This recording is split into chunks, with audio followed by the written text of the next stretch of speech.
Assalamualaikum warahmatullahi wabarakatuh. Alhamdulillahirrabbilalamin.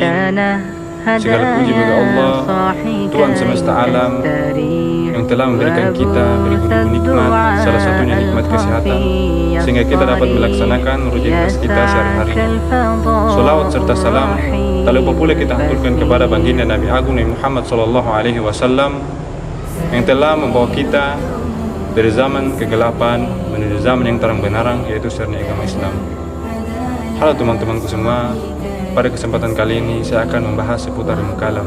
Sebelumnya, perkenalkan, nama saya Muhammad Rizkal Petuago dari program studi hukum keluarga Islam semester 2. Baik, teman-temanku sekalian, berbicara soal ilmu kalam, pernahkah teman-teman berpikir atau bertanya-tanya, apa sih itu ilmu kalam? Jadi, ilmu kalam secara bahasa diambil dari kata ilmu dan kalam. Ilmu yang berarti pengetahuan, kalam yang artinya pembicaraan. Pembicaraan yang dimaksud ialah tentang ketuhanan atau ilahiyat, yang membahas tentang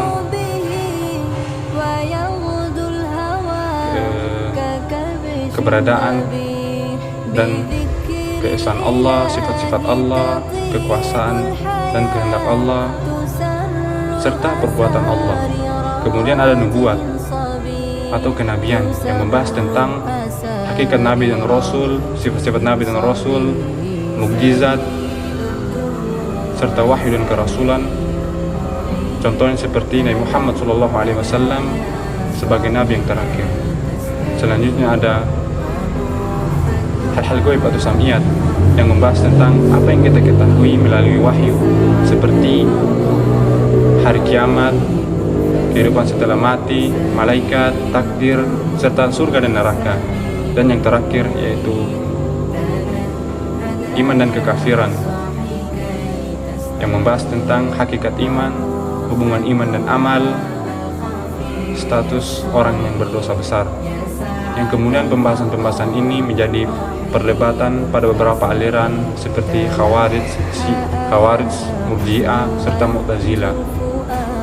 Teman-teman sekalian, ilmu ini membantu kita memahami apa yang harus diyakini sebagai seorang muslim, yang tidak hanya ikut-ikutan saja, tetapi kita itu tahu atau mampu berpikir serta memahami alasannya.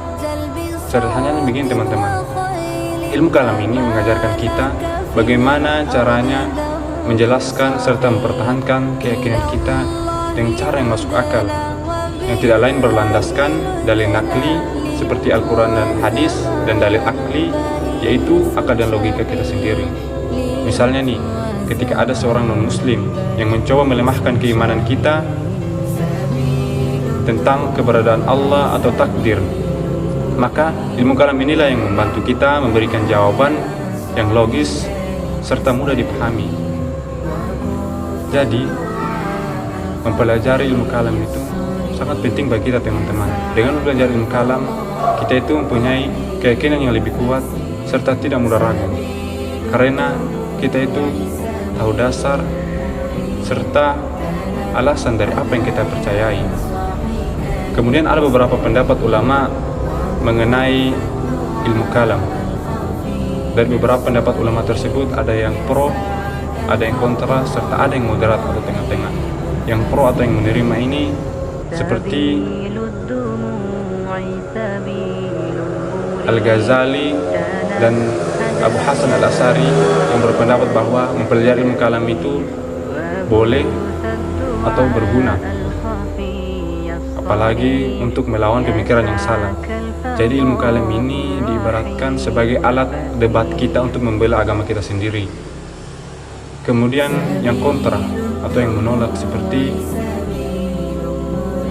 Ahmad bin Hanbal dan Ibnu Taimiyah, yang berpendapat bahwa kita itu cukup Al-Quran dan hadis saja, tidak perlu logika-logika yang rumit. Ibaratnya, takutnya dalam pelajaran kalam ini kita itu mempunyai pemikiran yang banyak, sehingga dari pemikiran tersebut timbullah keraguan kita. Makanya itu mungkin kurang lebih seperti begitu. Kemudian ada yang moderat seperti pendapat Al-Ghazali boleh, tapi tidak untuk semua orang. Maksudnya, mempelajari ilmu kalam ini cocok untuk para ulama dan orang-orang yang betul-betul ingin mempelajari ilmu ini, tidak untuk orang awam.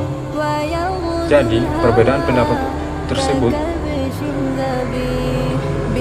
bukan tentang benar atau salahnya, tetapi dari perbedaan pendapat tersebut menunjukkan bahwa dalam memahami agama itu tidak semua itu sama atau berbeda pemahaman. Ada yang menolak, ada yang seperti tadi, ada yang menolak, ada yang menerima, serta ada yang moderat. Tetapi tujuannya sama, untuk menjaga keimanan kita.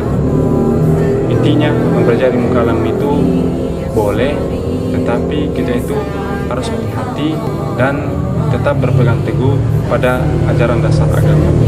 Mungkin kurang lebih itu yang dapat saya sampaikan. Apabila salah kata mohon dimaafkan. Sampai jumpa di video selanjutnya. Sekian, wassalamualaikum warahmatullahi wabarakatuh.